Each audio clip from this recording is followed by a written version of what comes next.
और पवित्र आत्मा के नाम पर आमीन। धन्यवाद अबा पिता, धन्यवाद प्रभु यीशु, धन्यवाद पवित्र आत्मा।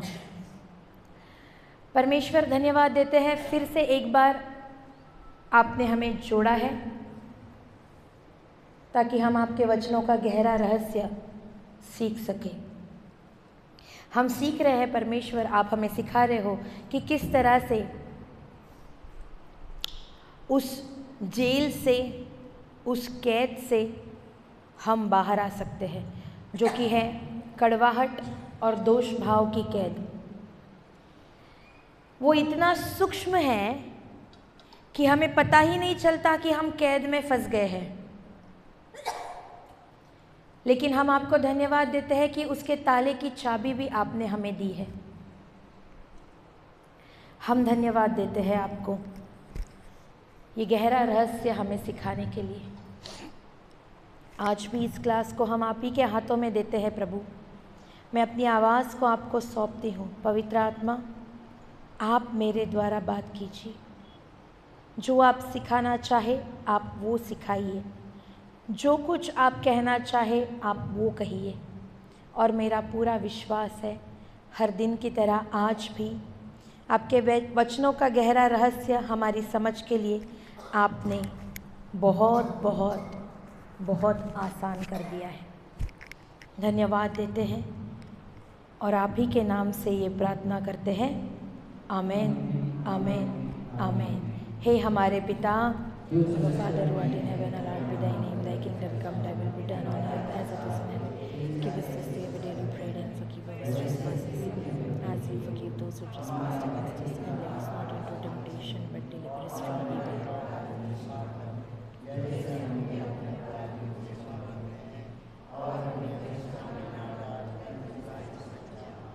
प्रणाम मरिया, Hail Mary, full of grace, the Lord is with you. Blessed are you amongst women, and blessed is the fruit of thy womb, Jesus. Holy Mary, Mother of God, pray for us sinners, now and at the hour of our death. Amen. पिता और पुत्र और पवित्र आत्मा की महिमा होवे। क्रूस का चिन्ह पिता, पुत्र और पवित्र आत्मा के नाम पर आमीन। हालेलुया। धन्यवाद यीशु। बैठ जाइए। कैसे हैं आप लोग? हालेलुया। धन्यवाद यीशु। कुछ सीख रहे हैं? हेलो, विश्वास बढ़ रहा है? Praise God. तो कल क्या सीखे थे? हम कौन से जेल में बंद हैं? कितने जेल? पहला कौन सा? दूसरा कौन सा? ओके, तो कड़वाहट के जेल के ताले की चाबी क्या है? हाँ, क्षमा। क्षमा है।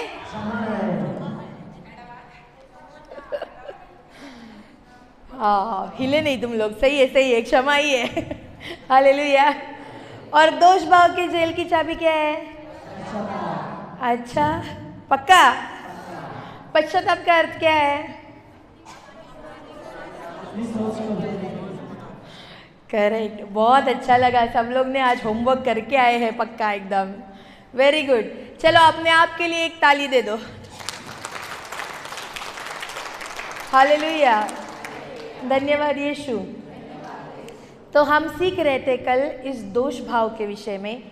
क्या दोष ईश्वर लगाता है? कंडमनेशन। क्या दोष प्रभु से है? तो किससे है?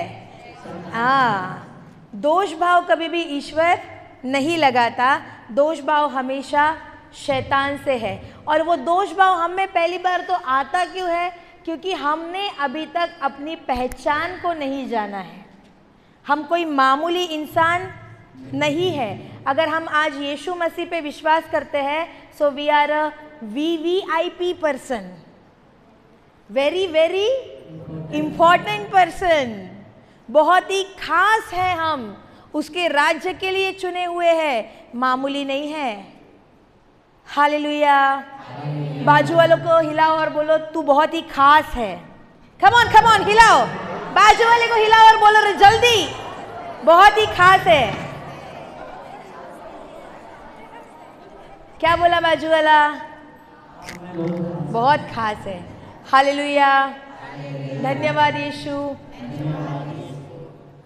हम एक्चुअली उसने हमें पहचान दी है, हमारे कार्य के अनुसार पहचान नहीं दी है, बल्कि उसके कार्य के अनुसार हमारी पहचान है। जैसे फॉर एग्जाम्पल अगर मेरे पास ये टैब है, ओके, तो ये टैब जो सैमसंग कंपनी का होगा, तो इसको सैमसंग नाम कौन देगा? मैं कि वो कंपनी का ओनर? हेलो, इसको नाम कौन दे सकता है? अगर मैं इसको बोलूँ ये सैमसंग नहीं है, फॉर एग्जाम्पल ये वीवो है, क्या ये बदलेगा? हेलो, क्या ये बदलेगा? और क्या इसको नाम देने का अधिकार मुझे है? नहीं, इसको नाम देने का अधिकार किसको है? जिसने इसको बनाया है, करेक्ट? वही इसको सही नाम दे सकता है। अगर मैं ये है सैमसंग का और इसको मैं ओप्पो बोलूँ या वीवो बोलूँ, क्या ये बदलेगा? क्या ये बदलेगा? नहीं, ये सैमसंग ही रहेगा। हालेलुया। उसी तरह मेरी पहचान मेरे कार्य से है ही नहीं। मेरी पहचान किसके कार्य से है? उसने, जिसने मुझे रचा है वही मुझे पहचान देगा। मैं खुद भी अपने लिए कोई पहचान नहीं दे सकती। अगर किस दिन अगर मैं कहूँ कि मैं तो पापी हूँ या मैं तो बुरी हूँ, मैं कौन होती हूँ अपने लिए पहचान देने वाली? क्योंकि अब मैं मेरी नहीं रही, बल्कि अब मैं उसकी हूँ। उसने मुझे प्राइस पे करके खरीदा है। और क्या प्राइस पे किया यीशु ने हमारे लिए? हाँ, अपना सबसे प्रीशियस बहुमूल्य लहू बहाया है। पिता ने अपना इकलौता पुत्र दिया है ताकि मुझे पहचान मिले। तो मैं अपने आप को दोषी कैसे बना सकती हूँ? नहीं।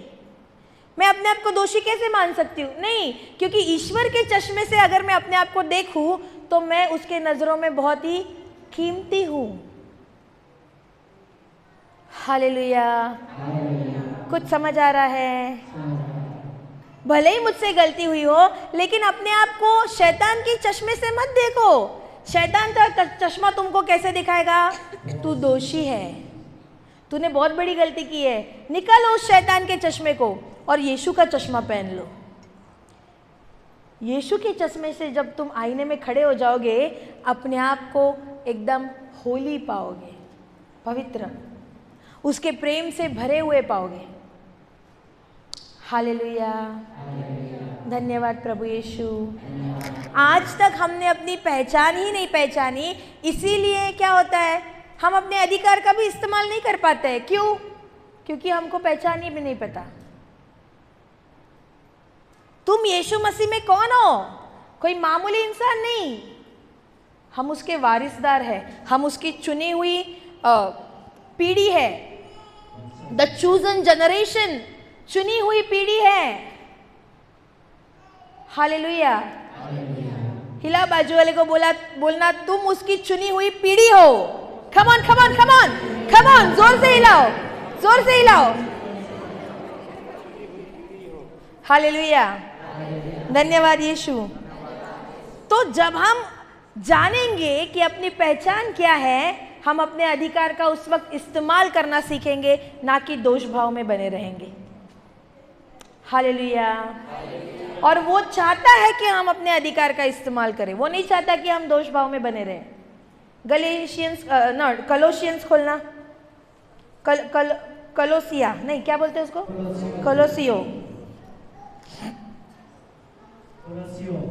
कलोसियो अध्याय 1 वचन नंबर 12। कलोसियो अध्याय 1 वचन नंबर 12 पढ़िए। सब कुछ आनंद के साथ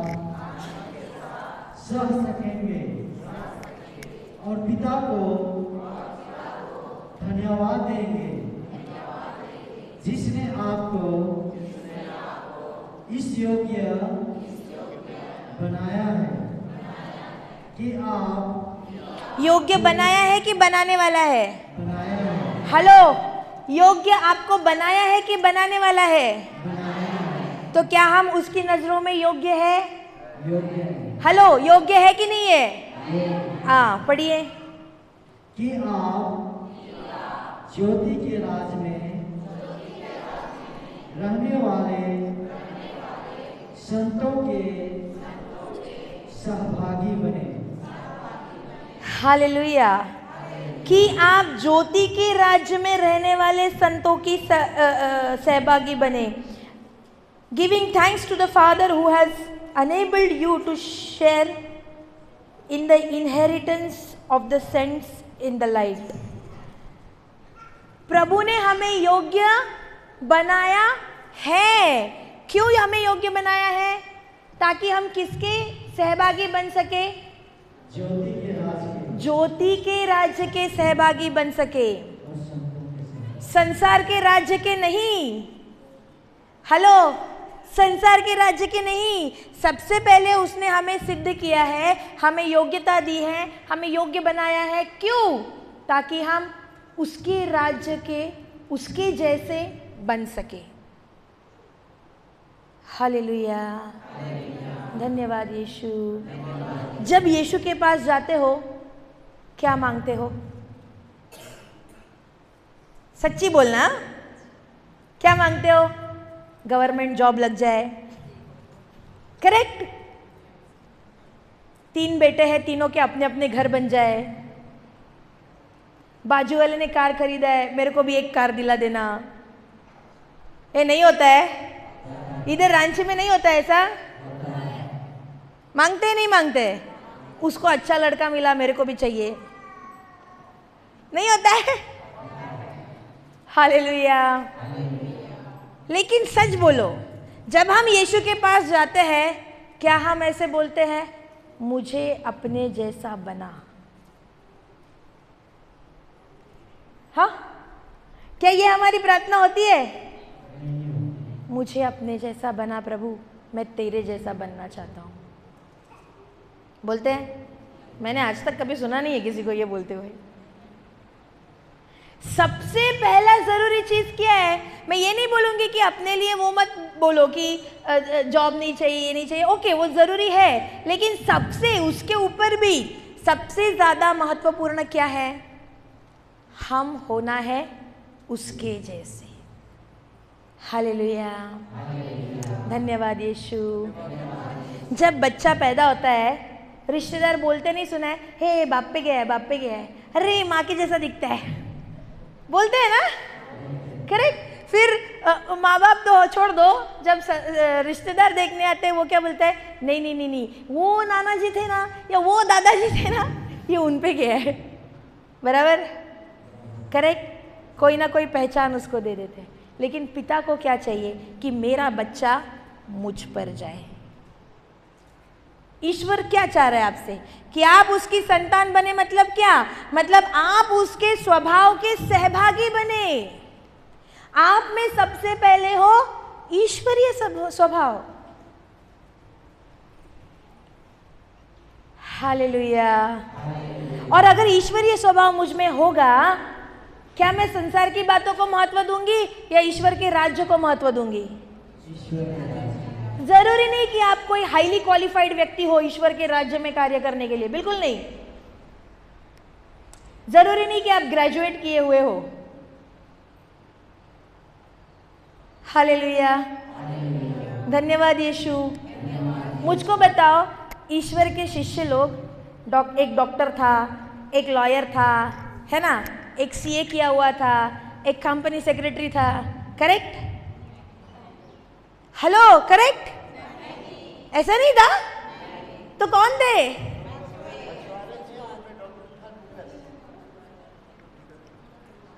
सही है, सही है।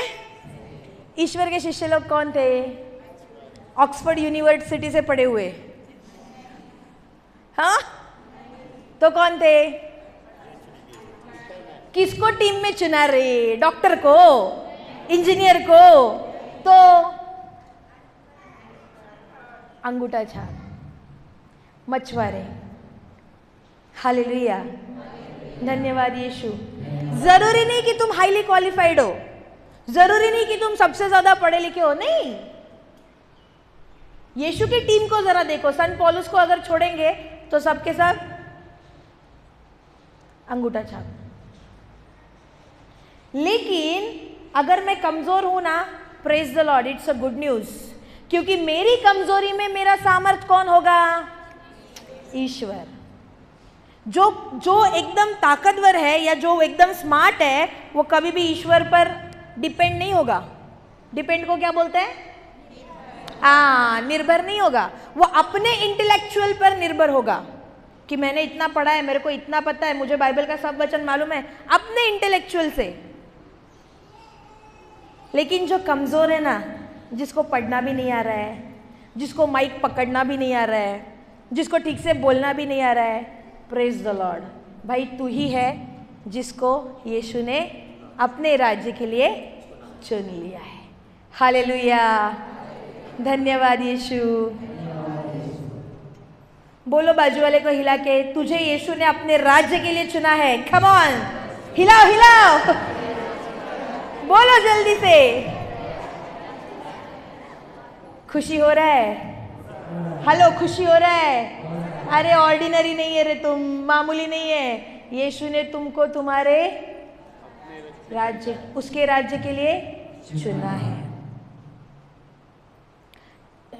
मैं शुरुआत में कुछ सवाल मुझे ऐसे किए गए थे, तुमने कहाँ से बाइबल पढ़ा है, मुझको पूछा गया था। ओके, मैंने बोला नहीं, कहाँ से एक्चुअली सच बोलूं, शुरुआत में पता भी नहीं था कि ऐसा बाइबल कोर्स होता है जिसको पढ़ना होता है, वो नहीं पता था।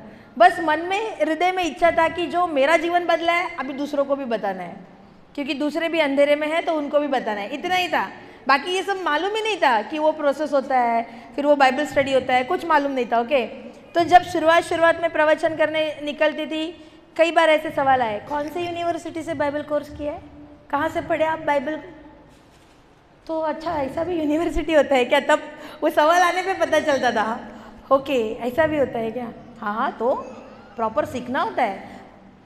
लेकिन क्या ये ज़रूरी है? अभी मैं ये नहीं कह रही हूँ कि सीखना मत, जो नहीं बोल रही हूँ उसको मत सुनना, सीखोगे बहुत अच्छी बात है, praise the Lord, very good.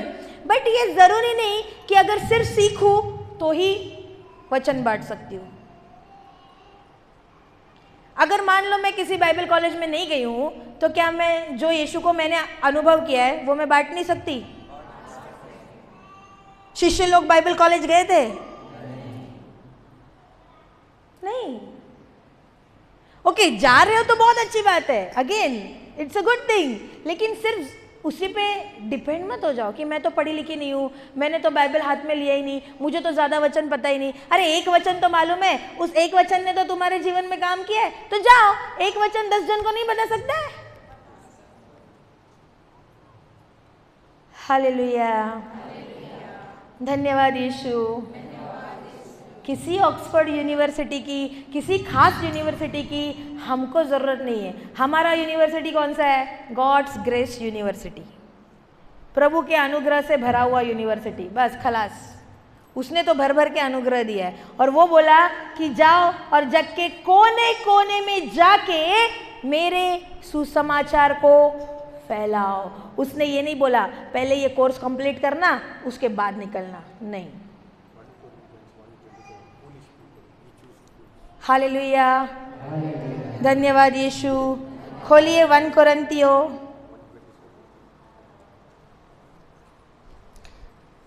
कोरिन्थियों के नाम संत पौलुस का पहला पत्र, अध्याय 1, वचन संख्या 27।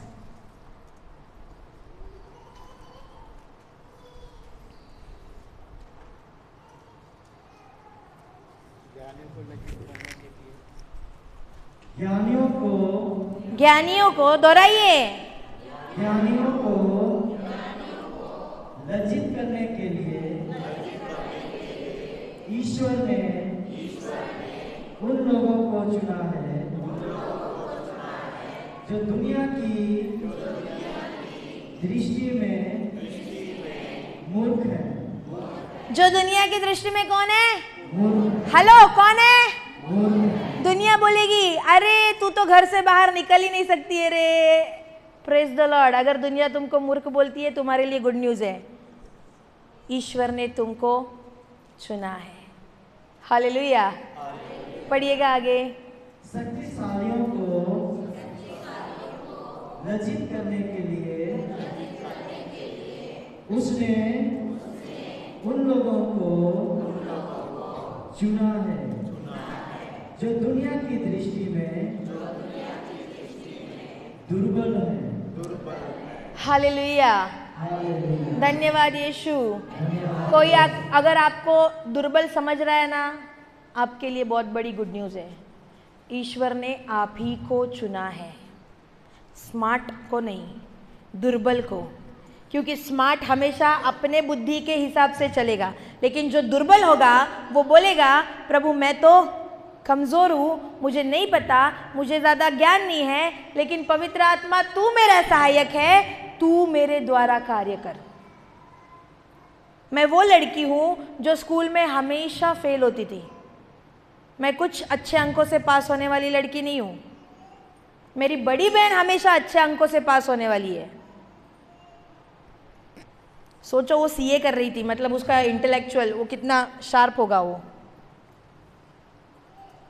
और मुझे हमेशा बोला जाता था कुछ सीख तेरी बहन से, कुछ सीख। हर बार मुंह उठा के फेल हो जाती है, वो देख कैसे पास होके आती है अच्छे अंकों से, और तू हमारी नाक कटवाती है, फेल होके आ जाती है। और उस वक्त मुझे बहुत गुस्सा आता था, क्योंकि उसके साथ तुलना होती थी ना, तो बहुत गुस्सा आता था। उसके ऊपर भी बहुत गुस्सा आता था कि ये क्यों पढ़ाई करती है, तो ये पास हो जाती है, मैं फेल हो जाती हूँ। और इतने अच्छे अंक नहीं आते थे, तो मेरे को पढ़ाई में भी इंटरेस्ट खत्म होने लगा कि वैसे भी पढ़ूँ तो कुछ घुस नहीं रहा है अंदर, फेल हो जाती हूँ। इससे अच्छा ना ही पढ़ूँ तो भी फेल ही होना है, पढ़ूँ तभी भी फेल ही होना है, क्योंकि अंदर जाता ही नहीं था। खास करके गणित, मैथ्स मेरा सबसे नफरत वाला सब्जेक्ट, मेरे को अच्छा ही नहीं लगता था वो। लेकिन संसार के दृष्टि में मैं मूर्ख थी, संसार की दृष्टि में मुझको कमज़ोर कहा जाता था। लेकिन ईश्वर ने चुना कि नहीं चुना? हेलो, ईश्वर ने चुना कि नहीं चुना? और आज वो मेरे द्वारा उसके राज्य का कार्य कर रहा है कि नहीं कर रहा है? हालेलुया। तो भले ही संसार आपको बोले तू तो लिख नहीं पाती है, बहुत धीरे धीरे लिखती है रे, प्रेज द लॉर्ड, तुमको ईश्वर ने उसके राज्य के लिए चुना है। संसार अगर बोलता है अरे तू तो क्या कुर्सी से उठेगी रे, तुझे तो ठीक से चलना ही नहीं आता, तू कहाँ बाहर जाएगी, प्रेज द लॉर्ड, संसार की दृष्टि से तुम दुर्बल है, लेकिन ईश्वर ने चुना है। हालेलुया। धन्यवाद यीशु। कुछ समझ आ रहा है? हेलो, समझे कि ना समझे? घुस रहा है कि नहीं घुस रहा है? कहाँ पर? हालेलुया। एक बात जान लो, जब आप ईश्वर के अनुग्रह और उसके प्रेम का एनकाउंटर कर लो ना, मतलब उसका साक्षात्कार तुमको हो जाए ना, उस समय तुम उस ऊंचाइयों पर पहुंच जाओगे जहां पर दुनिया की कितनी भी मेहनत तुमको वहां नहीं पहुंचा सकती। दुनिया की मेहनत तुम्हें वहां नहीं पहुंचा सकती जहां ईश्वर के प्रेम का साक्षात्कार तुम्हें पहुंचाएगा।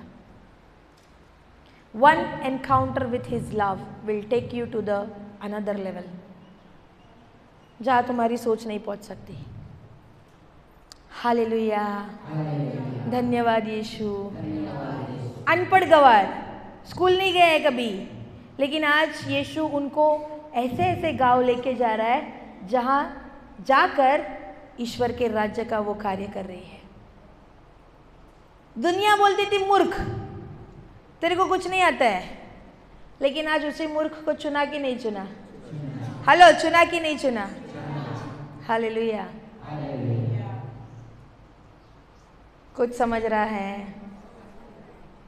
तो जब तुम अपनी पहचान को पहचानोगे, तब तुम उस दोष भाव के शैतान के जाल से दूर रहोगे, क्योंकि वो तुम्हारे अंदर तब दोष नहीं डाल सकता जब तुम अपनी पहचान को पहचान जाओगे। कितना भी तुम पर कोई दोष लगाए तुमको कोई फर्क ही नहीं पड़ेगा, क्योंकि तुम जानोगे कि मैं कोई मामूली व्यक्ति नहीं हूं। मान लो एक राजा है, ओके, बहुत बड़ा किंग है, बहुत बड़ा राजा है, और उसका इकलौता पुत्र है, ओके। अब मान लो उस पुत्र से कुछ गलती हो गई, राजा के उस पुत्र से कुछ गलती हो गई, तो क्या वो राजा का पुत्र नहीं कहलाएगा? हेलो, राजा का पुत्र नहीं कहलाएगा? मान लो कुछ बड़ी गलती हो गई तब फिर भी कहलाएगा। मान लो बाहर सोसाइटी, संसार वाले जो उसके सियासत के रियासत के लोग हैं, अगर वो उसके बारे में गलत बोले फिर भी उस पुत्र को कुछ फर्क पड़ेगा क्या?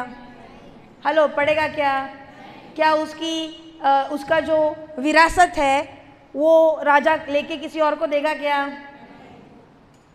नहीं। चाहे पुत्र से एक गलती हो या चाहे 10 गलती हो, राजा का पुत्र है तो राजा के गद्दी का हकदार वही रहेगा। सही है ना? हेलो, सही है ना? उसी तरह मुझसे गलती हुई भी है, मान लो, चलो गलती हुई भी है, लेकिन उससे मेरी पहचान पे तिनका भी असर नहीं पड़ेगा। मैं कल भी उसकी प्रिय पुत्री थी, मैं आज भी उसकी प्रिय पुत्री ही हूँ। हालेलुया, धन्यवाद यीशु। एक बहन थी जो हमेशा उदास रहती थी। उसका पति उससे बहुत प्यार करता था, बहुत बोले तो बहुत, जो चाहिए जो मांगा है दिया जाएगा, इतना प्रेम करता था।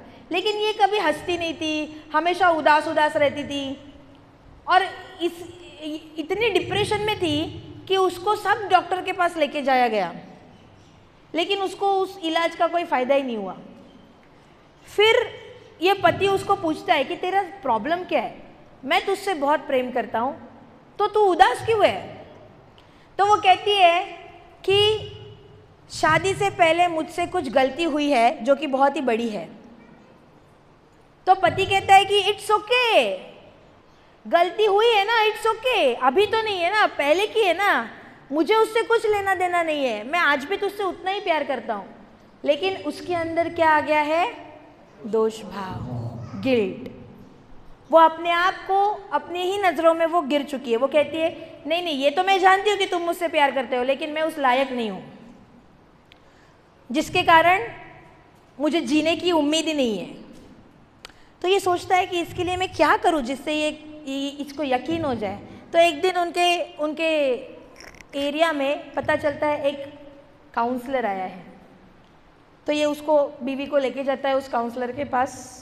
काउंसलर को बोलता है ऐसी ऐसी समस्या है, ये खुश नहीं रह पा रही है, डिप्रेशन में जा रही है, क्या करूँ समझ नहीं आ रहा है। काउंसलर बोलता है ठीक है, मैं बात करूँगा, आप बाहर बैठना, मैं खाली आपके बीवी से बात करूँगा। बोलता है ठीक है। बीवी अंदर आती है, ये पूछता है गलती हुई है? तो वो बोलती है हाँ, बहुत बड़ी गलती हुई है। तो बताना चाहोगी जो गलती हुई है? तो बोलती है नहीं, मैं नहीं बता सकती। तो बोलता है ठीक है, कोई बात नहीं है, मत बताओ, लेकिन कल्पना कर सकती हो क्या जो मैं कह रहा हूँ? वो कहती है हाँ, कल्पना कर सकती हूँ। क्या कह रहे हैं आप? तो बोलती है, काउंसलर बोलता है अभी से मैं जो भी कहूँ बस उसकी कल्पना करो। ठीक है। तो काउंसलर बोलता है कल्पना करो, आप और मैं एक नदी के किनारे बैठे हुए हैं। कहाँ बैठे हुए हैं? कहाँ बैठे हुए हैं? नदी के किनारे। दिख रहा है? वो बोलती दिख रहा है, बैठे हैं। हाँ। तो बोलता है पानी कैसा है? बोलती है संत है। बोले तो मूवमेंट नहीं है, संत पानी है। ओके, वेरी गुड, तो दिख रहा है। अब बोलता है क्योंकि जैसे तुमने गलती की है वैसे मैंने भी बहुत सारी गलतियां की है, तो अब हम एक काम करते हैं, एक पत्थर उठा लेते हैं। दिख रहा है पत्थर उठाते हुए? बोलती है दिख रहा है। तो एक पत्थर वो काउंसलर उठा रहा है और उस पत्थर को उसने पानी में फेंक दिया। दिखा? तो बोलती है हाँ दिखा। तो किधर फेंका? पानी में फेंका। तो पत्थर दिख रहा है? नहीं, पत्थर तो नहीं दिख रहा है। क्यों नहीं दिख रहा है? वो तो अंदर चला गया। ओके, अब वो बोलता है ठीक है तेरी बड़ी गलती है ना, तूने बड़ा पाप किया ना, तो तू एक काम कर, तू बड़ा पत्थर उठा। है क्या बड़ा पत्थर? बोलती है बड़ा पत्थर है। हाँ, तो बड़ा पत्थर उठाएंगे। तो तेरे अकेले से उठ नहीं रहा है, इतना बड़ा पत्थर उठाना है, तो एक साइड से तू पकड़, एक साइड से मैं पकड़ता हूँ। दिख रहा है? बोलती है दिख रहा है, दिख रहा है। और दोनों ने पत्थर उठाया है और दोनों अभी उस पत्थर को फेंकने की तैयारी में है। 1 2 3 फेंका पत्थर को। हाँ, फेंका फेंका फेंका। क्या हुआ? पत्थर पानी में गिरा और इतना जोर से गिरा कि पूरा पानी मुझ पर आ गया। ओह, तो पत्थर कहाँ है? वो तो पानी में है। तो दिख रहा है क्या? नहीं, पत्थर तो नहीं दिख रहा है। क्यों? डूब गया। तो वो काउंसलर बोलता है जैसे मेरा पाप छोटा था, छोटा पत्थर फेंका, डूब गया, नहीं दिख रहा है।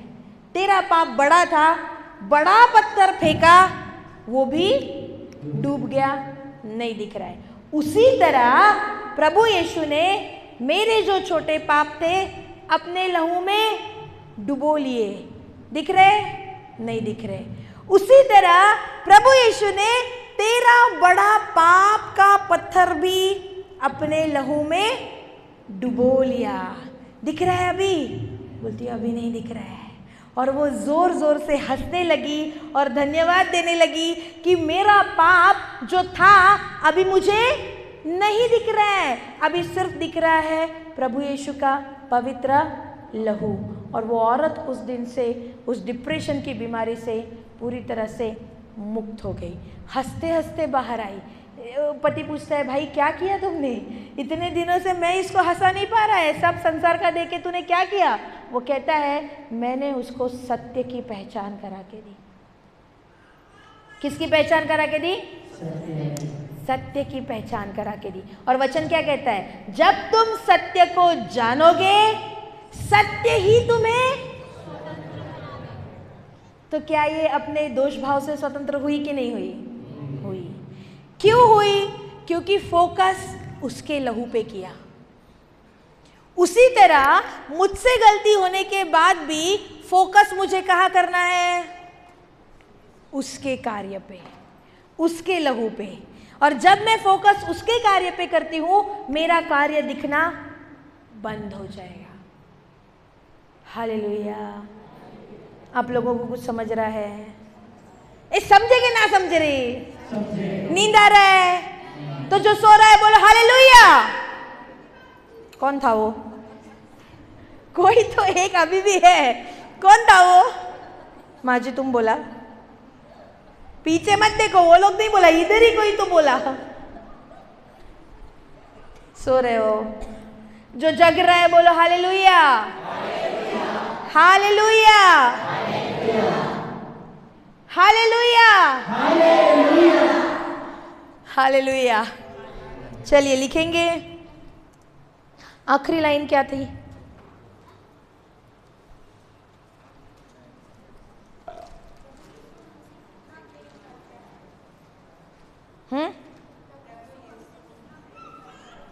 सुनाई नहीं दे रहा है। क्या थी आखिरी लाइन? तेरा पिता तुझे कभी नहीं भूलेगा और तुझे कभी त्यागेगा नहीं। इसलिए सबसे ज्यादा जरूरी है कि हम जाने कि प्रभु यीशु हमसे कितना प्रेम करता है। ओके, कंटिन्यू कीजिए। हमें याद रखना है, हमें याद रखना है हमारा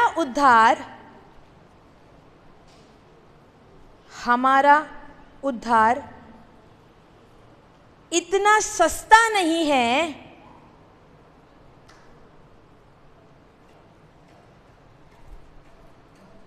हमारा उद्धार इतना सस्ता नहीं है कि हम उसे ऐसे ही खो दें।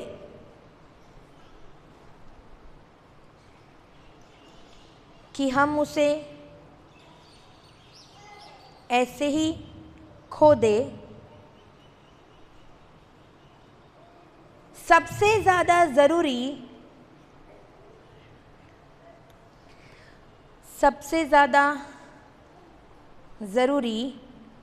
आज ये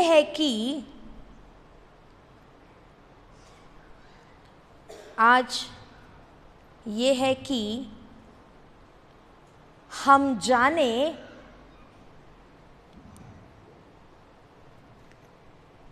सबसे ज़्यादा ज़रूरी आज ये है कि हम जाने कि हम प्रभु में कौन हैं,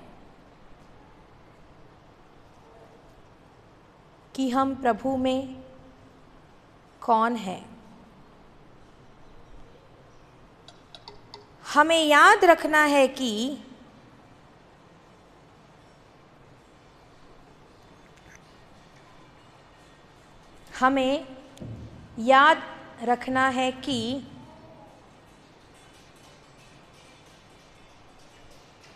हमारी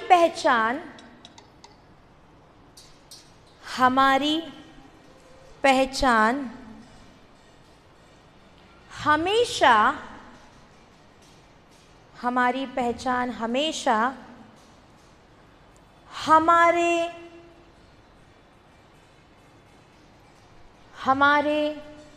रचने वाले के द्वारा ही होगी।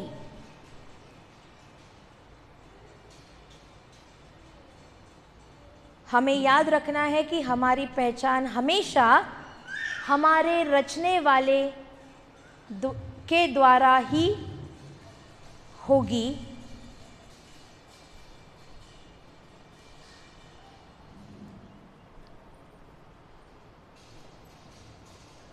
हम खुद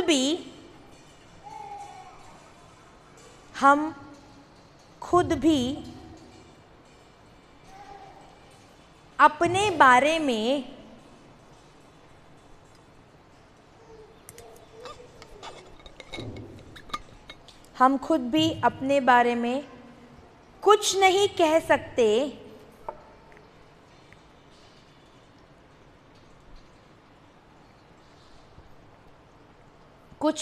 सकते, क्योंकि हम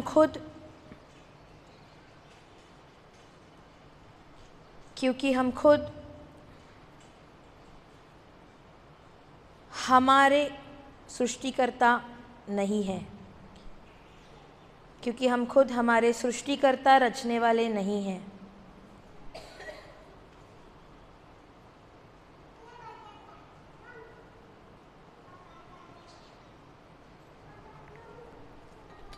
ईश्वर का अनुग्रह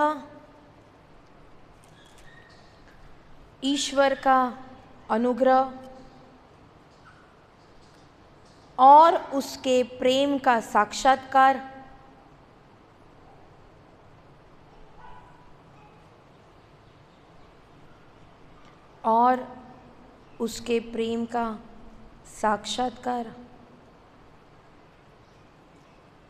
हमें वहाँ ले जाएगा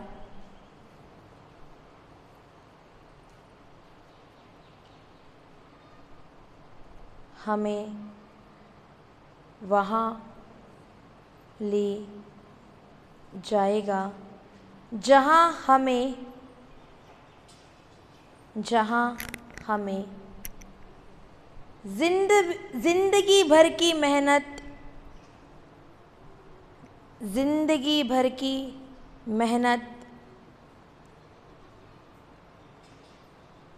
नहीं ले जा सकती।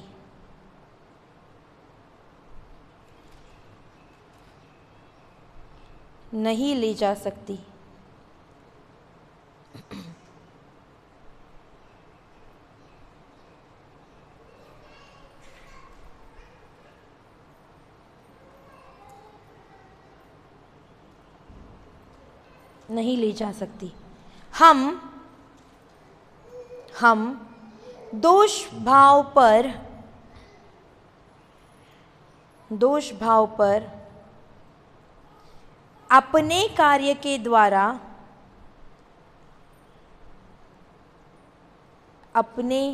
कार्य के द्वारा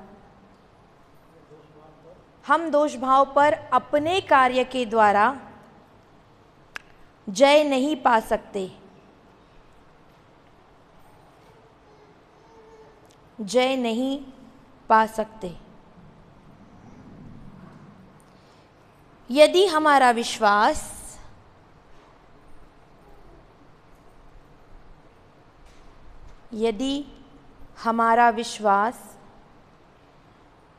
खुद के कार्य पर है,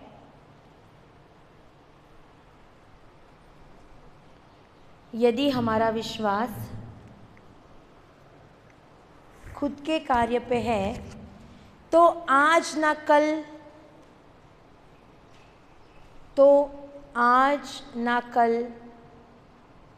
शैतान हम में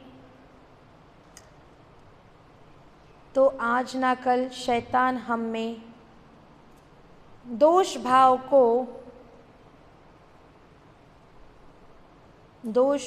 को ज़रूर लेकर आएगा, ज़रूर लेकर आएगा। क्योंकि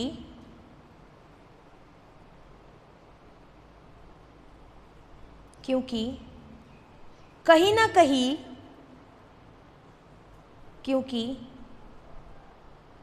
कहीं हम गलती करते तो हैं, क्योंकि कहीं ना कहीं हम गलती करते तो हैं।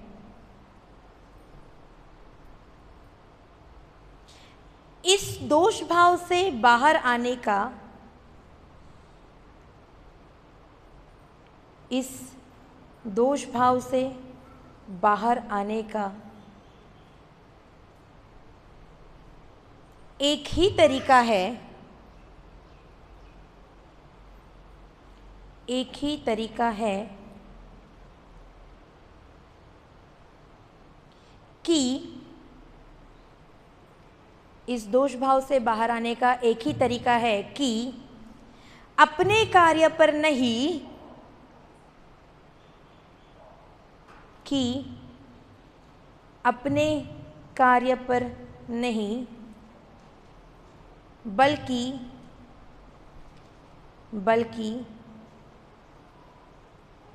सिर्फ और सिर्फ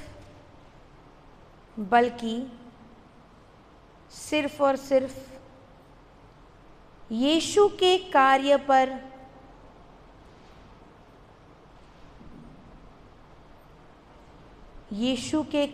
पर ध्यान दे।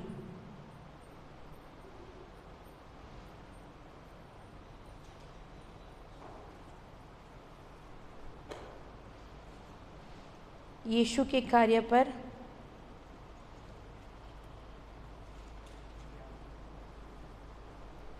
ध्यान दे। हमारा गलत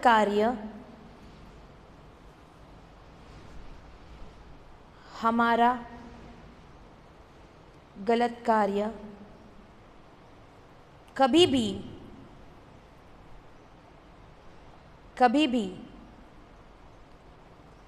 हमारी पहचान को नहीं बदलता।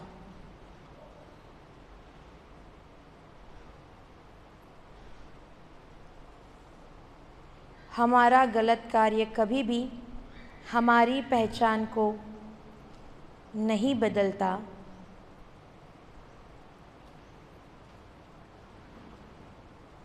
प्रभु यीशु एक प्रेमी पिता है, क्योंकि प्रभु यीशु एक प्रेमी पिता है,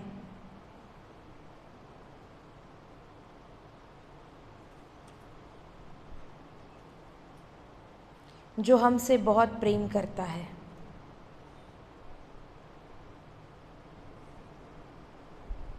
जो हमसे बहुत प्रेम करता है। इसीलिए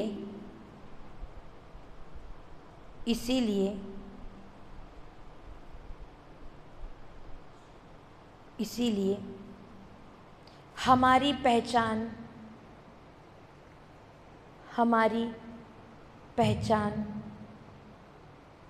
प्रभु यीशु में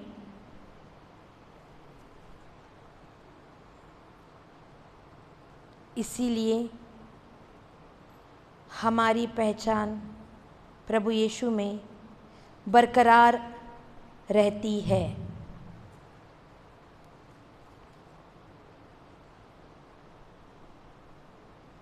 इसीलिए हमारी पहचान प्रभु यीशु में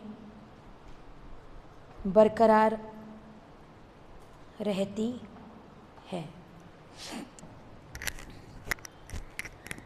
हालेलुया, धन्यवाद यीशु। कुछ समझ आ रहा है? कुछ सीख रहे हैं? हेलो, कुछ सीख रहे हैं? क्या हुआ आज तुम लोग, इन लोगों को नाश्ता नहीं दिया है आज? पक्का किया है नाश्ता? तो आज आप लोग के आवाज को क्या हो गया है?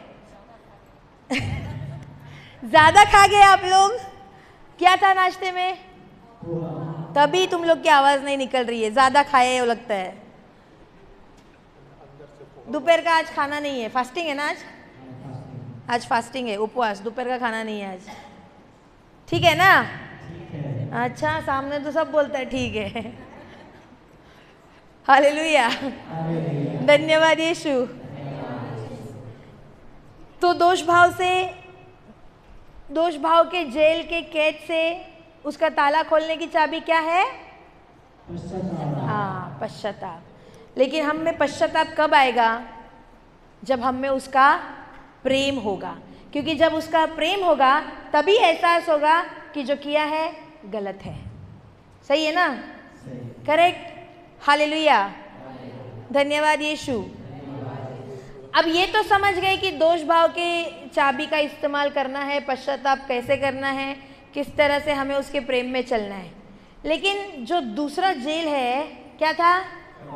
कौन सा था? कड़वाहट। और उसके जेल के ताले की चाबी क्या थी? क्या थी? क्षमा। अब ये क्षमा का अर्थ क्या है?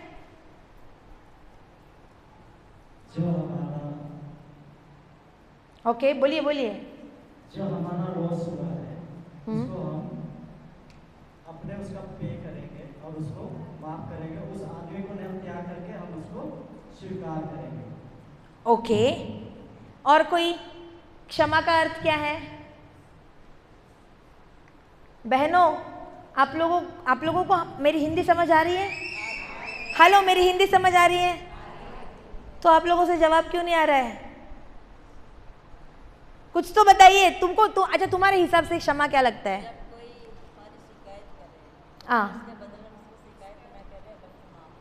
ओके, और कोई? तुम्हारे अपने हिसाब से बताओ, क्षमा का अर्थ क्या है? माफ करना। और कोई? भूल जाना।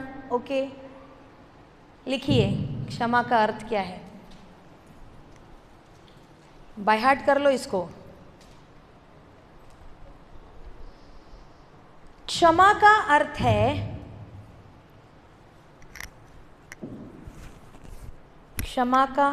है दूसरे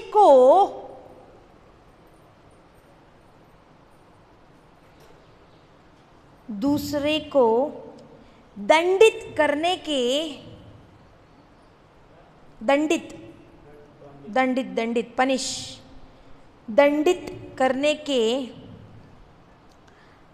अपने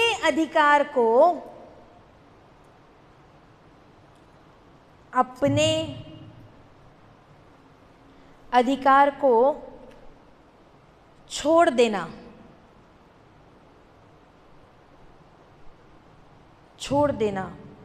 और परमेश्वर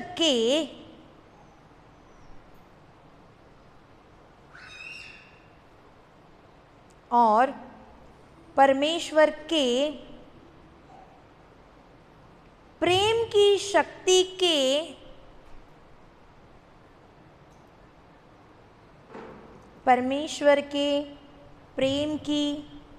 शक्ति के माध्यम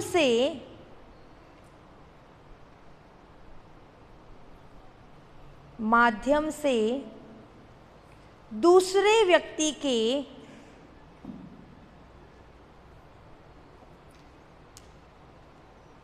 और परमेश्वर के प्रेम की शक्ति के माध्यम से दूसरे व्यक्ति के अपराध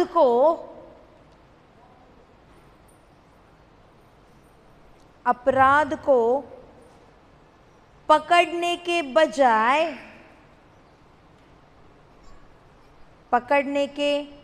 बजाय उस व्यक्ति को चुनना,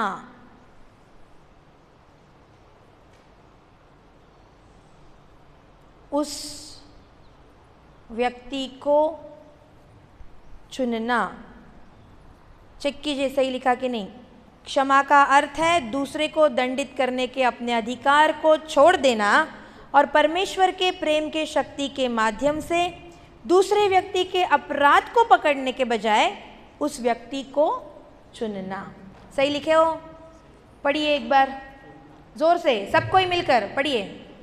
क्षमा का अर्थ है दूसरे को दंडित करने के अपने अधिकार को छोड़ देना और परमेश्वर के प्रेम के शक्ति के माध्यम से दूसरे व्यक्ति के अपराध को पकड़ने के बजाय उस व्यक्ति को चुनना। अब ये जो व्याख्या है क्षमा की, क्या इसके अनुसार हम क्षमा कर पाते हैं? करेक्ट। हमेशा याद रखना, क्षमा कोई भावना नहीं है बल्कि क्षमा एक निर्णय है। दोहराइए, क्षमा कोई भावना नहीं है बल्कि क्षमा एक निर्णय है। क्षमा एक निर्णय है। बाजू वाले को हिला के बोलो, क्षमा एक निर्णय है। जोर से हिलाओ रे, जोर से।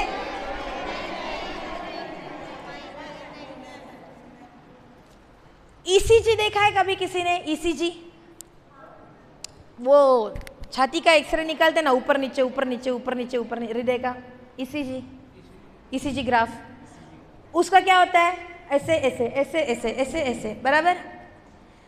अगर क्षमा एक भावना है ना, तो भावनाएं हमेशा ऊपर नीचे ऊपर नीचे ऊपर नीचे होती रहती है, स्टेबल नहीं होती है, बराबर।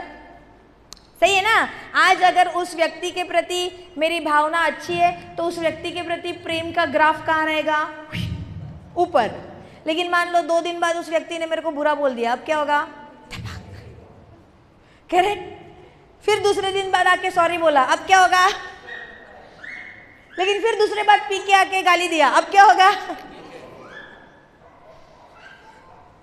भावनाएं हमेशा ऊपर नीचे ऊपर नीचे।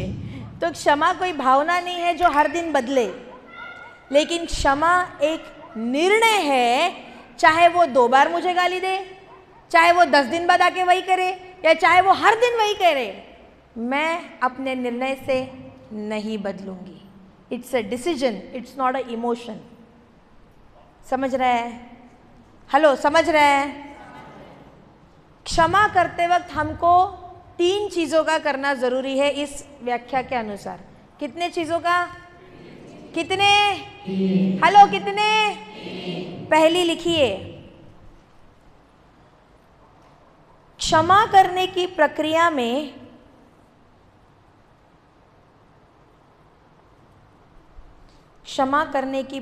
में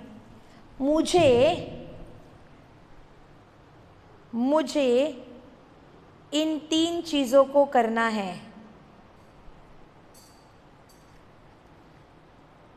इन 3 चीज़ों को करना है।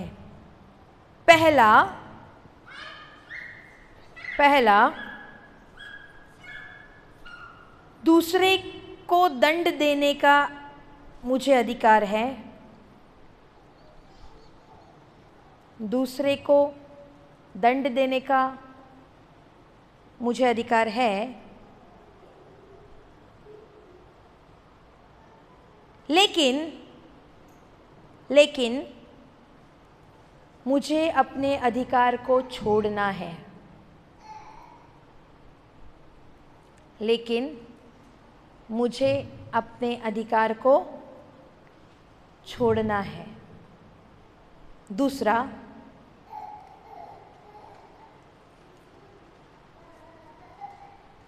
क्षमा करने में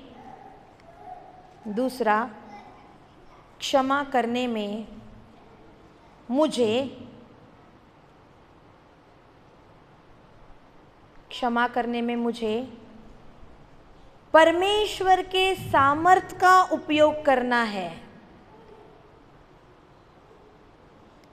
क्षमा करने में मुझे परमेश्वर के सामर्थ्य का उपयोग करना है। और तीसरा,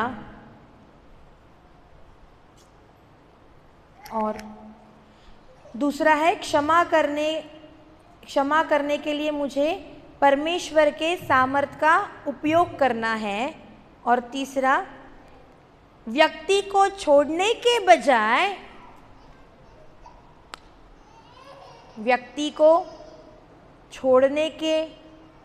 बजाय उसे पकड़कर रखना है।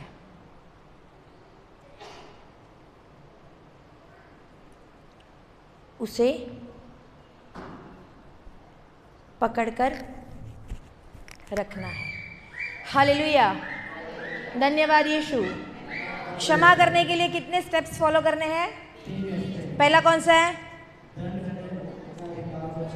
दंड देने के अधिकार को छोड़ना है। उदाहरण जैसे कल बता रही थी मैं, मान लीजिए ब्रदर आगे बाइक पे है और मैं पीछे स्कूटी पे हूँ और मैंने जाके उनके बाइक को ठोक दिया। अब ब्रदर क्या बोलेंगे नीचे उतर कर? गौरी तुझे क्षमा तो किया, लेकिन जो हेडलाइट फूटा है, जो पीछे का लाइट फूटा है, उसका 10,000 भर देना। हमारी क्षमा ऐसी ही है ना? अरे गौरी ओके, इट्स ओके, मैं यीशु मसीह का विश्वासी हूँ, मैंने तुझको क्षमा किया, बस वो 10,000 भर देना, लाइट फूट गया है। तो ये क्षमा हुई क्या? नहीं। उनको मुझे दंड देने का अधिकार है क्योंकि उनका नुकसान मैंने किया है। उनका गाड़ी का लाइट टूट गया, मेरे से उनका नुकसान हो गया, तो दंड के पात्र में हूँ। वो अधिकार उनका है जो मुझसे 10,000 मांग सकते हैं क्योंकि मैंने वो गलती किया है। लेकिन क्योंकि वो क्षमा का निर्णय ले रहे हैं तो उनके अधिकार को वो छोड़ रहे हैं। मुझे दंड देने के उनके अधिकार को वो छोड़ रहे हैं। तो जब हम क्षमा देते हैं, सामने वाले को दंड देने का मुझे अधिकार है, लेकिन मैं उसका लेखा जोखा ना रखते हुए उसे फ्री हैंड उसे छोड़ रही हूँ। हालेलुया। अब क्या हम किसी को अपने सामर्थ्य से फ्री छोड़ सकते हैं? क्या अपने सामर्थ्य से मैं बोल सकती हूँ कि लाइट तो फूटा है लेकिन तू चली जा, चल कोई बात नहीं, 10,000 मैं भर दूंगा? अपने सामर्थ्य से होगा क्या? अपना खुद का क्या बोलेगा दिमाग, यार इतना बड़ा नुकसान कौन भरेगा, इसकी गलती है, इसी को भरने दो। सही है? अपने सामर्थ्य से क्षमा देने में हम असमर्थ हैं। अपने एबिलिटी से, अपने सामर्थ्य से हम कभी क्षमा नहीं दे सकते। इसीलिए हमें किसकी सामर्थ्य का इस्तेमाल करना है? परमेश्वर के सामर्थ्य का इस्तेमाल करना है। कोई भी व्यक्ति अपने सामर्थ्य के द्वारा क्षमा कर ही नहीं सकता। मुझे उसके लिए किसका सामर्थ्य चाहिए? परमेश्वर का। और क्योंकि मुझे अनुग्रह मिला है तो उसने तो उसका सामर्थ्य मुझे दिया है, लेकिन अब मुझे क्षमा करने के लिए उसके सामर्थ्य का इस्तेमाल करना है। और तीसरा क्या है? व्यक्ति को नहीं छोड़ना है। कई बार जब कोई हमारे खिलाफ कार्य करता है, हमारी सोच उसके लिए क्या होती है? वो बुरा है। करेक्ट? मान लो पति शराब पी के आया और आपको मार दिया। अब आपके लिए पति अच्छा होगा? हाँ? बुरा होगा कि नहीं होगा? पति हमारे लिए क्या बन गया? बुरा। सही है? हेलो, सही है कि नहीं? मान लो पत्नी ने कुछ गलत काम कर दिया, अब पत्नी हमारे लिए क्या हो गई? क्या हो गई? बुरी हो गई। सही है? तो जब हमारे प्रति कोई गलत काम करता है, हम क्या करते हैं, हम इतने फ्रस्ट्रेट हो जाते हैं कि हम सोचते हैं कि अब बस हो गया इसका नाटक, अब मैं इसको छोड़ देती हूँ। सही है कि नहीं? हम व्यक्ति को छोड़ देते हैं, निकल जाते हैं उससे दूर। लेकिन एक्चुअली जब किसी ने आपके प्रति गलत किया हो और आपने उसको छोड़ दिया, तो आपने तो उसको दलदल में धकेल दिया। वो पहले से ही दलदल में था, लेकिन उसको उम्मीद थी आपके हाथ की दलदल से बाहर निकालने के लिए, लेकिन हाथ देने के बजाय आप उधर से भाग गए, उसको छोड़ के चले गए। अब वो दलदल में और धंसते जाएगा कि नहीं? तो आपने एक आत्मा बचने से खो दिया। हालेलुया। जरा कल्पना करो, क्या ईश्वर ने हमें क्षमा दी है? हम गंदगी के कितने तो दलदल में धंसे हुए थे कि नहीं? हम पाप के दलदल में धंसे हुए थे कि नहीं?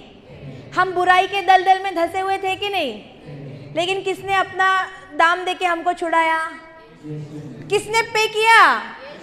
यीशु ने दाम देके छुड़ाया कि नहीं? वो भाग गया क्या? वो नहीं भागा, क्योंकि उसके लिए मैं इतनी कीमती थी कि वो मुझे छोड़ के भागा नहीं, बल्कि उसने कहा कि गौरी अगर 1000 बार भी मुझे कहना कि ये ईश्वर झूठा है, झूठा है, झूठा है, फिर भी मैं उससे प्यार करता हूँ, मैं उसको ज़रूर बचाऊंगा। हालेलुया।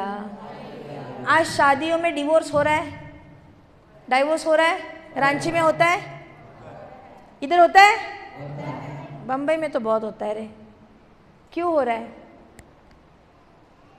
पति ना पत्नी को क्षमा करने तैयार है और ना पत्नी पति को क्षमा करने तैयार है। मैं क्यों झुकूं? मैं क्यों सैक्रिफाइस करूं? उसकी गलती है, वो झुके, और अगर नहीं झुक रहा है, लीव इट। मैं डाइवोर्स ले रही हूं, मुझे इसके साथ नहीं रहना है। होता है? हमेशा याद रखना, शैतान कभी नहीं चाहता कि आपका परिवार एक रहे। शैतान हमेशा ईश्वरीय प्रेम के सामने टिक ही नहीं सकता। उसको नफरत है उस चीज से जहां सब विश्वासी एक इकट्ठा हुए हैं। उसको नफरत है उस चीज से जहां विश्वासी का परिवार एक है। वो नहीं चाहता कि हमारा परिवार एक हो। तो वो क्या कर रहा है? पति पत्नी में झगड़ा है, माँ बाप बच्चों का नहीं सुन रहे हैं, बच्चे माँ बाप को छोड़ चुके हैं। हो रहा है नहीं हो रहा है? रिश्तेदार एक दूसरे से बात नहीं कर रहे हैं। हो रहा है नहीं हो रहा है? भाई भाई लड़ रहे हैं, बहनें बहनें लड़ रही है। हो रहा है नहीं हो रहा है? समझ जाओ कि व्यक्ति बुरा नहीं है, ना व्यक्ति खराब है। ये शैतान है जो तुम्हारे प्रियजन का तुम्हारे ही खिलाफ इस्तेमाल कर रहा है।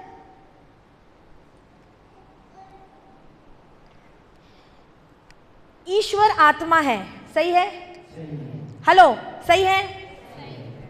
उसी तरह शैतान भी एक दुष्ट आत्मा है। अगर ईश्वर को इस धरती पर कुछ कार्य करना है तो उसको एक जिंदा शरीर की जरूरत है, तभी वो यहां कार्य कर सकता है।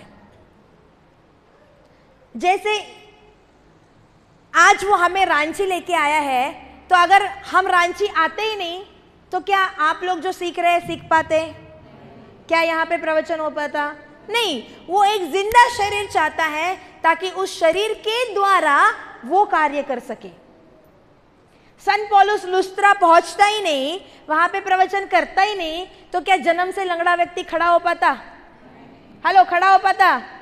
सन पेट्रुस जाके प्रवचन करता ही नहीं, तो क्या 3000 आत्मे बच पाते? नहीं। ईश्वर को हमेशा जरूरत है एक जिंदा शरीर की, ताकि उसके द्वारा वो उसके राज्य का कार्य कर सके। उसी तरह शैतान को भी जरूरत है एक जिंदा शरीर की। शैतान भी एक दुष्ट आत्मा है और उसको भी जरूरत है इस धरती पर कार्य करने के लिए जिंदा शरीर की, ताकि उस शरीर में प्रवेश कर वो अपने राज्य का कार्य कर सके। Kingdom of darkness. तो वो क्या करता है? हमारे प्रियजनों के शरीर में प्रवेश कर हमारे ही खिलाफ खड़ा हो जाता है। तो अब हमारा नजरिया अपने प्रियजन को देखने का कैसा हो गया? बुरा। क्योंकि शैतान ने आपको उसके लेंस दे दिए, उसके चश्मे दे दिए।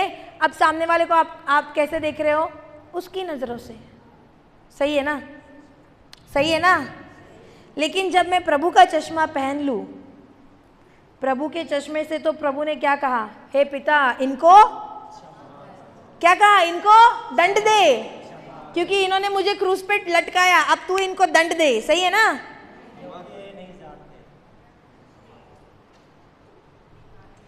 इनको क्षमा कर। क्यों? क्यों? एग्जैक्टली। अपने पति को क्षमा करो क्योंकि वो नहीं जानता कि वो क्या कर रहा है। अपने पत्नी को क्षमा करो क्योंकि वो नहीं जानती वो क्या कर रही है। अपने भाई को, अपने बहन को, अपने पड़ोसी को, अपने रिश्तेदार को क्षमा करो। क्यों? क्योंकि वो नहीं जानते कि वो क्या कर रहे हैं। उनकी आंखों पर शैतान की पट्टी है, उनकी आत्मिक आंखें बंद है, उनकी आत्मिक आंखें अंधकार में है। वो खुद नहीं जानते कि वो क्या कर रहे हैं। और जिस वक्त आपने उनको छोड़ दिया, उनसे दूर हो गए, आपने क्या किया? उनको उस अंधेरे में और अंदर ढकेल दिया। अब क्या कभी बाहर निकल पाएंगे? कभी नहीं। हालेलुया, धन्यवाद यीशु। कल्पना करो, मान लो तुम खुद, क्या यहाँ पे कोई ऐसा है जो बोलता है मैंने कोई पाप नहीं किया? कोई है? क्या हम सबने पाप किए हैं? सबने गलतियां की है। कल्पना करो तुम एक बहुत ही गहरे गड्ढे में थे, पूरा का पूरा नीचे अंधकार, पूरा का पूरा अंधकार, ऐसे गहरे गड्ढे में थे जहां से तुमको नहीं पता ऊपर कैसे निकलना है, नहीं जानते। लेकिन कोई तो आया और तुमको ईश्वर का वचन दिया, यीशु के बारे में बताया, यीशु की पहचान करा के दी, उसके प्रेम की पहचान करा के दी और तुमको हाथ दिया। तो ये उस व्यक्ति ने हाथ दिया कि उस व्यक्ति के अंदर के यीशु ने हाथ दिया? हमेशा याद रखो, जब प्रवचन हो रहा है, चंगाइयाँ हो रही है, वो व्यक्ति नहीं कर रहा है, वो तो सिर्फ शरीर है। उस व्यक्ति के अंदर का जो यीशु है वो उस व्यक्ति के द्वारा आपके लिए कार्य कर रहा है। समझ आ रहा है? हेलो, समझ आ रहा है? यहाँ पे जो 6 दिन से प्रवचन हो रहा है, कौन कर रहा है? आपने गौर किया होगा तो हर समय शुरू करने से पहले हम बोलते हैं, अपनी आवाज़ को देते हैं, आप बात कीजिए। सही है ना? तो जिस वक्त मैंने बोला प्रभु अपनी आवाज़ देती हूँ, अब अंदर से बात कौन कर रहा है? ईश्वर, उसका पवित्र आत्मा। तो उस गड्ढे में जब हमको कोई तो आया, यीशु ने उस व्यक्ति के द्वारा हमको उस गड्ढे से बाहर निकाला, तो अब हमारी बारी है। हमारा भी कोई प्रियजन उस गड्ढे में गिरा है, शायद वो मेरा पति हो, शायद वो मेरे बच्चे हो, वो मेरी पत्नी हो, जो कोई हो, लेकिन वो उस गहरे गड्ढे में है जहाँ पे अंधकार ही अंधकार है। अब मुझे उसको हाथ देना है और उस गड्ढे से बाहर लाना है। लेकिन मैं बोलती हूँ अरे ये तो इसने जो किया वो गलत किया, और मैं आगे बढ़ गई। अब मैंने उसको वहीं पर मरने को छोड़ दिया कि नहीं छोड़ दिया? तो क्या कभी गड्ढे से बाहर आ पाएगा? तो आपने एक आत्मा जो आपके द्वारा बचने वाला था उसको खो दिया।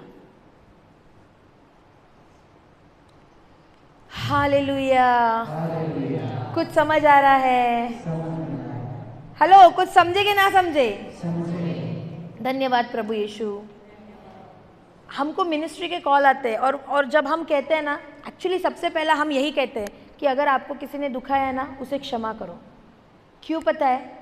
क्योंकि ये अक्षमा एक ऐसी दीवार है जो आपके तरफ आने वाले आशीर्वादों को रोक रही है। अगर आपके शरीर में बीमारी है ना, 100% मेरी गारंटी है अंदर अक्षमा है। अगर आपके जीवन में कमी घटी है, गारंटी है अंदर अक्षमा लेके चल रहे हो। क्योंकि अक्षमा एक ऐसी बड़ी किले की दीवार है जो आपके तरफ आने वाले आशीर्वादों को रोके हैं। लेकिन जिस समय आपने इस अक्षमा के दीवार को तोड़ दिया, सामने वाले को क्षमा कर दिया, अब ईश्वर की ओर से आने वाला आशीर्वाद बहुत ही फोर्स में आपके लिए बहना चालू होगा। जो काम रुके हुए हैं कई सालों से, पूरे होने चालू हो जाएंगे। उसके प्रेम का अनुभव करना चालू कर दोगे, आत्मिक उन्नति होना चालू हो जाएगी। हालेलुया, धन्यवाद यीशु। तो जब फोन पे हम लोग बोलते हैं कि भाई क्षमा करो या बहन क्षमा करो, हमको रिप्लाई क्या आता है पता है? अरे सिस्टर आप तो बड़े आसानी से बोल देते हो क्षमा करो, आपके साथ थोड़ी ना गलत किया है, मेरे साथ गलत किया है तो कितना दुखता है आपको क्या मालूम, मुझको मालूम है। होता है हमारा ऐसे, करेक्ट। जब हमको कोई आके बोलता है फगीवा माफ कर दे, तो अंदर क्या चलता है? भले मुंह से ना बोलो, लेकिन अंदर क्या आता है? ये बड़ी माफ कर दे, इसको थोड़ी ना, इसके साथ थोड़ी ना, इसकी पिटाई हुई है क्या यार, मेरी पिटाई हुई है, मेरे को मालूम। होता है कि नहीं? तो तुमने क्या किया?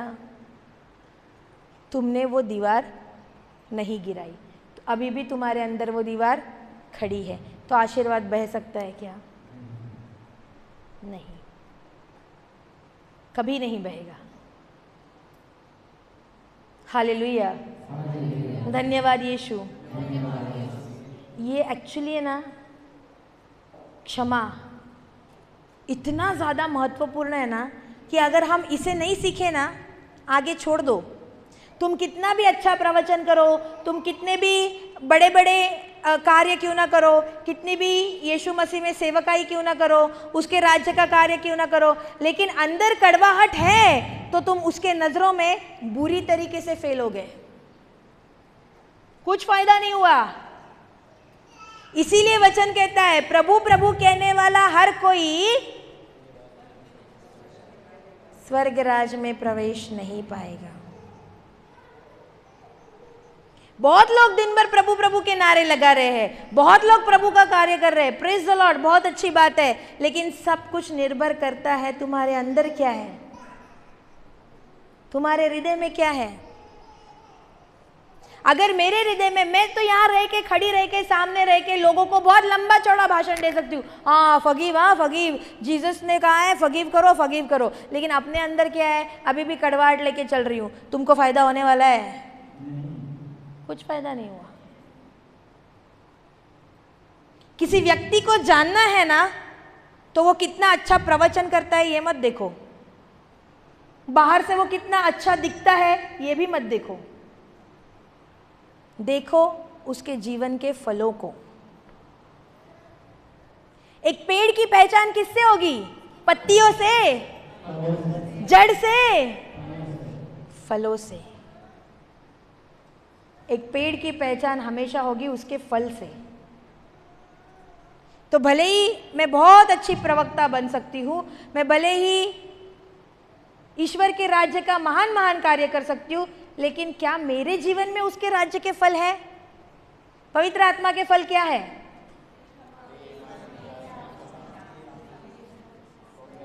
तो मैं तो इधर नोट्स लेके खड़ी रह गई, प्रवचन किया, लेकिन अंदर फल ही नहीं है।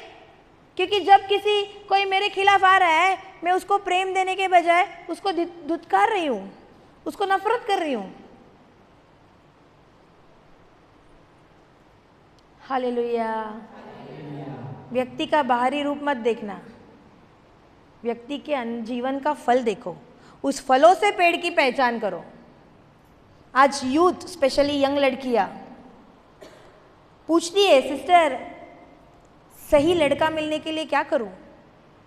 मैं हमेशा कहती हूँ, भाई देर भी हो जाए चलेगा, लेकिन उस व्यक्ति में फलों को देखो और उसकी पहचान करो।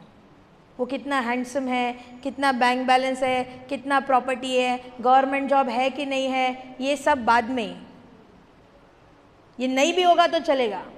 सबसे ज़रूरी है उसके फलों को देखो। अगर फल स्वादिष्ट है तो तुम्हारा जीवन भी डेफिनेटली स्वादिष्ट होगा। हालेलुया, धन्यवाद यीशु। कुछ समझ आ रहा है?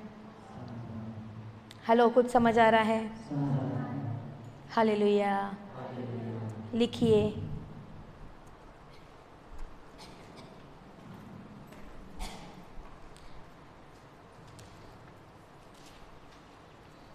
अच्छा लिखने से पहले मेरा आप लोगों से एक सवाल है। हम ये तो समझ गए कि क्षमा है क्या, ओके, और चलो हम मुंह से बोल भी देते हैं कि क्षमा किया, लेकिन हकीकत में सच में कैसे पता चलेगा क्षमा किया कि नहीं किया?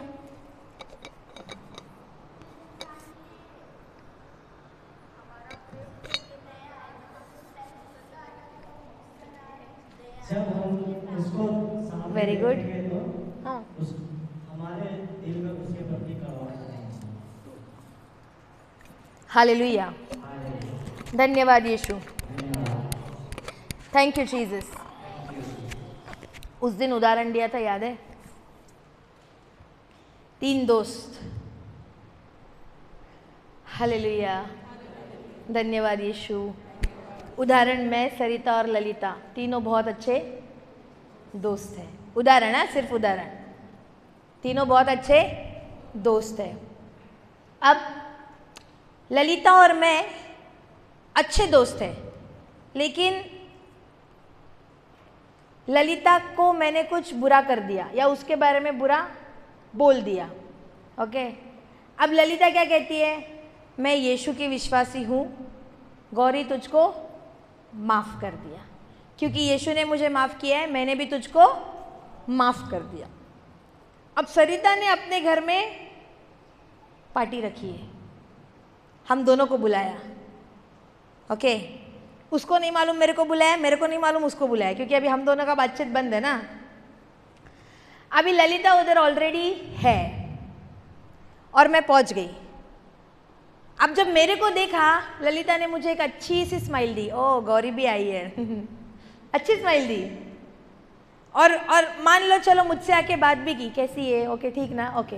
अब मैं आगे बढ़ी और सरिता की तरफ मुड़ी बात करने के लिए, और सरिता और मैं हंस के बात कर रहे हैं, गले मिल रहे हैं, खुशी से हाथ मिला के बात कर रहे हैं, और बात करके मैं निकल गई खाने की ओर, खाना खाने।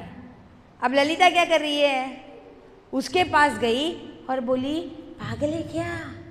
वो तो पक्की पागल है, उससे बात मत करना, 1 नंबर की चुड़ैल है बराबर तुम लोग को शब्द याद आते हैं, 1 नंबर की चुड़ैल है, बात मत कर, अच्छी लड़की नहीं है। अब ललिता ने मुझको क्या बोला था? हेलो, क्या बोला था? लेकिन सच में माफ किया क्या? अगर जिसने तुम्हें दुखाया है, उसको देखने के बाद वो दुखाई हुई चीज तुम्हें याद आ रही है और उसके प्रति तुम्हें गुस्सा आ रहा है, तुम्हें नफरत हो रही है, तुम्हें जलन हो रही है, तो अभी भी तुम्हारे अंदर उस व्यक्ति के प्रति कड़वाहट है, अभी भी तुमने उस व्यक्ति को माफ नहीं किया है। मुंह से तो हम बोल देते हैं माफ किया, सही है कि नहीं, लेकिन हृदय में रहता है कि नहीं? मान लो एक ही कंपनी में 2 जन काम कर रहे हैं, एक को बड़ा प्रमोशन मिला, दूसरे को नहीं मिला। अब दूसरे की हालत क्या होगी? उसके प्रति अंदर नफरत आएगी कि नहीं? दोनों ने सेम टाइम पे कंपनी ज्वाइन की है, नफरत आएगी कि नहीं? यार उसको मिला, मेरे को नहीं मिला। अब भले ही मैं उसी के साथ काम कर रही हूँ, उसी के साथ रह रही हूँ, उसी के साथ खाना खा रही हूँ, उसी के साथ बात कर रही हूँ, लेकिन अंदर उसके प्रति क्या है? नफरत, कड़वाहट। तो क्या कभी भी प्रभु मुझे मेरे जीवन में आगे बढ़ाएगा? नहीं। हालेलुया। अगर किसी को देख के तुम्हारे हृदय में अभी भी कड़वाहट जग रही है, अभी भी उसको देख के गुस्सा आ रहा है, अभी भी उसको देख के जलन हो रही है, नफरत हो रही है, साफ इंडिकेशन है, लक्षण है कि अभी भी तुम्हारे हृदय में उसके प्रति अक्षमा है। हालेलुया, धन्यवाद यीशु। कुछ समझ आ रहा है? हालेलुया। निर्णय लो आज क्षमा करने का, क्योंकि आपका क्षमा करने का निर्णय ना कि सिर्फ उस व्यक्ति को बंधन मुक्त करेगा जिसे आप क्षमा कर रहे हो, बल्कि आपको भी बंधन मुक्त करेगा और आपके जीवन में आशीर्वादों का बहना शुरू हो जाएगा। हालेलुया। मैंने एक डॉक्यूमेंट्री देखी थी यूट्यूब पे। उस नन, वो सिस्टर का नाम था रानी मारिया। सुने हो? सुने हो? उस सिस्टर का मर्डर किया गया, खून, करेक्ट? चाकू से उसको मार मार के उसकी हत्या कर दी। और क्यों हत्या की? क्योंकि वो जो गांव का सरपंच था वो लोगों की ज़मीनों को हड़प रहा था, किसानों की ज़मीन ले रहा था, झूठ मूठ का उनका, क्योंकि वो पढ़े लिखे नहीं थे तो उनको पैसे देता था कुछ और उनके अंगूठे ज़मीनों के कागजात पर लगाकर उनकी ज़मीनें अपने नाम पे किए जा रहा था। और ये सिस्टर पढ़ी लिखी थी। ये जब उस गांव में गई, इसको पता चला कि यहाँ पे गलत हो रहा है, तो उसने उन लोगों को जागरूक करना चालू किया। और जब वो लोग जागरूक होने लगे तो इसका पर्दाफाश होना चालू हो गया। तो इसने क्या किया, एक व्यक्ति का सहारा लिया, उसको बोला जाके सिस्टर का खून कर दो, और उस व्यक्ति ने सिस्टर का खून कर दिया, वो मर गई। उसके बाद छानबीन के बाद वो खूनी पकड़ा भी गया, उसको जेल में भी डाला गया। लेकिन ये जो सिस्टर रानी मारिया की बहन थी वो भी सिस्टर है, और उनको बहुत तकलीफ हुई ये सुन के कि हमारी बहन का मर्डर हुआ है। उनके माता पिता को बहुत दुख हुआ सुन के कि बेटी का मर्डर हुआ है, जबकि अच्छे काम कर रही थी। लेकिन एक दिन जब वो प्रार्थना करती रहती है, उनकी बहन, पवित्र आत्मा उनसे बात करता है और बोलता है कि तू ज़रा सोच कि अब तेरी बहन जिंदा होती तो क्या वो उस व्यक्ति को माफ़ नहीं करती। और क्योंकि सिस्टर रानी मारिया बहुत ही प्रेम से भरी हुई थी ईश्वर के, वो हमेशा माफ़ करती थी लोगों को, तो इसको दिल में पवित्र आत्मा ने कहा कि सोच, तेरी बहन जिंदा होती तो उस व्यक्ति को ज़रूर क्षमा देती। तो अब वो शरीर में तो नहीं है, लेकिन अब तेरी बारी है, तू भी उसे क्षमा कर। और इसने जाके अपने माता पिता से बात की, उन्होंने भी क्षमा करने को वो राज़ी हो गए, और उन्होंने, सिस्टर रानी मारिया के परिवार ने वो केस जो डाला था खूनी का, वो वापस ले लिया। वो वापस ले लिया, उसे छोड़ दो, हमने उसको माफ़ किया है, जाने दो। लेकिन जब वो जेल में उस व्यक्ति से मिलने गए कि हम आपको माफ़ करते हैं क्योंकि हमारी बहन ईश्वर के प्रेम से भरी थी, हम भी उसके प्रेम से भरे हैं, तो हमारा ईश्वर कहता है आपको माफ़ करो। और वो भाई क्रिस्ती नहीं है, वो भाई विश्वासी नहीं था। उन्होंने जब कहा, उस भाई में इतना दोष भाव आ गया कि वो अपना मुंह तक उनको दिखाने को तैयार नहीं था कि ये लोग कैसे लोग हैं। मैंने इनके बहन को, इनकी बेटी को चाकू से घुसा घुसा कर मारा है और ये लोग मुझे माफ़ कर रहे हैं। कैसे लोग हैं ये, और कौन है इनका ऐसा ईश्वर जो बोलता है ऐसा करने को। उसमें दोष भाव आ गया, वो मुंह छुपाने लगा अपना। लेकिन सिस्टर रानी मारिया की बहन उससे मिलती है, उसको समझाती है कि जो ईश्वर हमसे प्यार करता है वो तुमसे भी प्यार करता है। भले ही तुमने मर्डर क्यों ना किया हो, बट अभी भी वो तुमसे बहुत प्रेम करता है। और उस दिन से उस भाई का पूरा जीवन परिवर्तन हो गया। वो भाई हर रक्षाबंधन पर सिस्टर रानी मारिया की बहन को राखी बांधने लगा, और उनके परिवार ने भी उनको बेटे के स्वरूप में अपनाया। सोचो ज़रा, जिसका खून हुआ है उसका परिवार उस खूनी को अपने बेटे के रूप में अपना रहा है, उनके साथ रहता, उनके साथ खाता पीता, उनके काम में हाथ बटाता, और आज वो भी प्रभु यीशु का विश्वासी बन गया है। बहुत बड़ा आत्मा बचा कि नहीं बचा? हेलो, बचा कि नहीं बचा? लेकिन यही अगर उसको सजा देते, क्या वो आत्मा बच पाता? नहीं। लेकिन क्योंकि उन्होंने उसे क्षमा दिया, ना कि सिर्फ वो बदला, बल्कि अब उसका आत्मा भी बच गया, क्योंकि अब वो यीशु मसीह पे विश्वास करने लगा है। हालेलुया, धन्यवाद यीशु।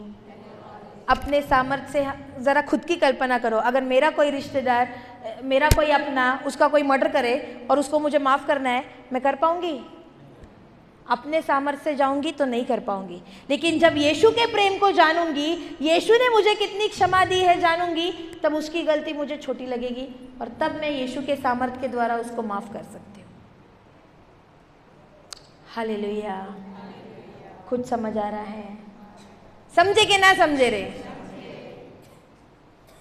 देखा करो ऐसे डॉक्यूमेंट्री में, सच में, क्योंकि जब मुझे कठिन होता है ना क्षमा करने में, मैं ऐसे लोगों का हमेशा देखती हूँ। मदर तेरेसा जब राशन दुकान में गई अपने बच्चों के लिए राशन मांगने, तो उस राशन दुकानदार ने उसके हाथ पे थूक दिया, तो मदर तेरेसा ने क्या किया? उसको चाटा मार दिया। हाँ, उसने बोला ये जो थूका है ना, ये मेरे लिए हो गया, लेकिन मेरे बच्चों के लिए क्या दोगे? और उस दिन से वो राशन दुकानदार ने कहा कि आज के बाद आपके जो भी आपका, जहाँ पे आपके बच्चे रह रहे हैं, वहाँ पे जितना भी राशन लगे, जितनी भी बार लगे, आज के बाद मेरे दुकान से आपके लिए मुफ्त। राशन वाला बदला कि नहीं बदला? हेलो, दुकानदार बदला कि नहीं बदला? लेकिन यही थूक के बदले अगर वो 4 गाली देती, वो इंसान बदलता? कभी नहीं बदलता। लेकिन क्योंकि उन्होंने क्षमा दी, ईश्वरीय प्रेम दिया, वो व्यक्ति बदल गया। हालेलुया। अभी ब्रेक होगा ना, ब्रेक में याद करना किस किस ने आपको दुखाया है, किस किस ने आपको दुखाया है, और मुंह से बोलो, यीशु अपने सामर्थ्य से क्षमा नहीं कर पा रही हूँ। आज भी बहुत तकलीफ है हृदय में उस व्यक्ति के लिए, बहुत दुख है हृदय में उस व्यक्ति के लिए, लेकिन आज जान चुकी हूँ मुझे कितनी माफ़ी मिली है। मैं क्षमा करना चाहती हूँ, मेरी सहायता करो। बोलो यीशु से। मैंने बोला था, जब मुझे क्षमा करने में कठिन हो रहा था, लिटरली मैंने बोला, प्रभु नहीं हो रहा है, प्रभु नहीं हो रहा है, बहुत गुस्सा आ रहा है, बहुत नफरत आ रही है, प्लीज़ हेल्प मी लॉर्ड, मेरी मदद कर, करना चाह रही हूँ लेकिन नहीं हो रहा है, मेरी मदद कर। एंड देन लॉर्ड उसके दृष्टांतों द्वारा, उसके वचनों द्वारा मुझसे बात करना चालू किया। ऐसे ऐसे टीचिंग्स मिले जो मुझे सिखाने लगे कि मुझे कैसे क्षमा करनी है, कहाँ करेक्शन करना है। हालेलुया। समझ आ रहा है? कुछ सीख रहे हैं? हालेलुया। धन्यवाद यीशु। लिखिए,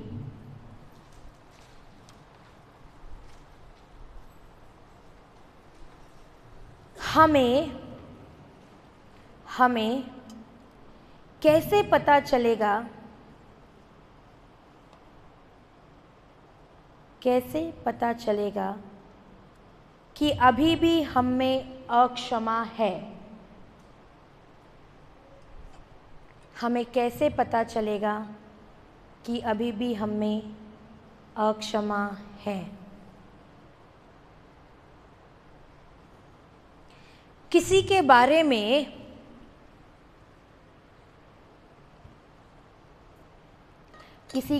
में अच्छा सुनकर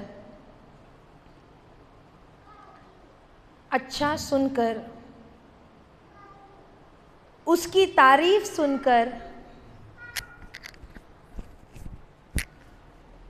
किसी के बारे में अच्छा सुनकर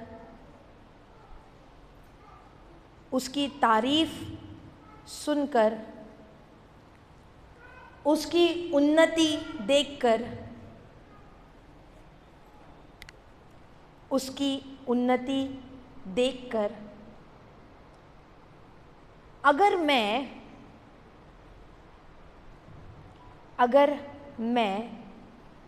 खुश नहीं हो रही हूँ, अगर मैं खुश नहीं हो रही हूँ, बल्कि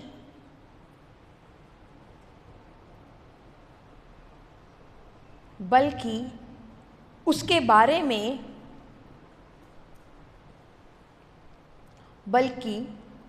बारे में नकारात्मक ही बोल रही हूँ, बल्कि उसके बारे में नकारात्मक ही बोल रही हूँ, इसका मतलब साफ है, इसका मतलब साफ है कि अभी भी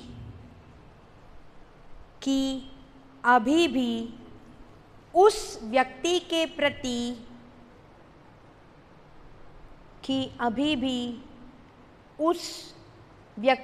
प्रति मेरे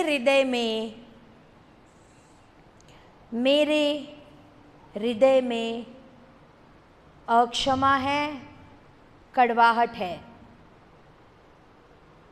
इसका मतलब यह साफ है कि अभी भी उस व्यक्ति के प्रति मेरे हृदय में अक्षमा है, कड़वाहट है।